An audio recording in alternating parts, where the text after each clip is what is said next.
өкінішке орай жұмыстан шығарып жіберді. Фермадағы жұмыс жайлы айтып кетейін. Көбісі ойлайды енді Англияда Қазақстанға қарағанда жұмыс қиын емес шығар деп. Бірақ мен олай айтпас едім, себебі бұл жақта жұмыс қиын. Мен мысалы Қазақстанда бұндай ауыр жұмыс жасап көрмегенмін. Мысалы осы жаққа келіп тұрып, визаға ақша құртып, жолға ақша құртып, келіп тұрып, 2-3 күн жұмыс жасап, жұмыстың ауырлығына шыдамай, еліне қайтатындар да бар.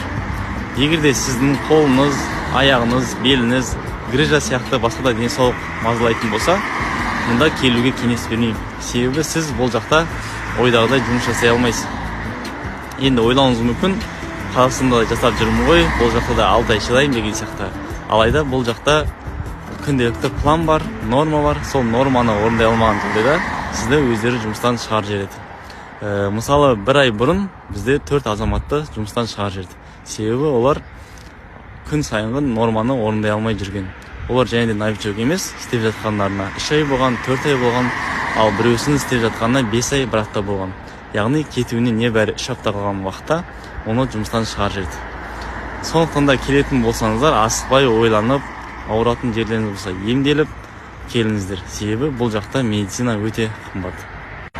Енді бұл жақта тәртіп жайлы айта кетейін. Бұл жақта тәртіп өте қатал. Мысалы, осыдан 2 апта бұрын бізде 2 азамат ерегісіп қалды. Оны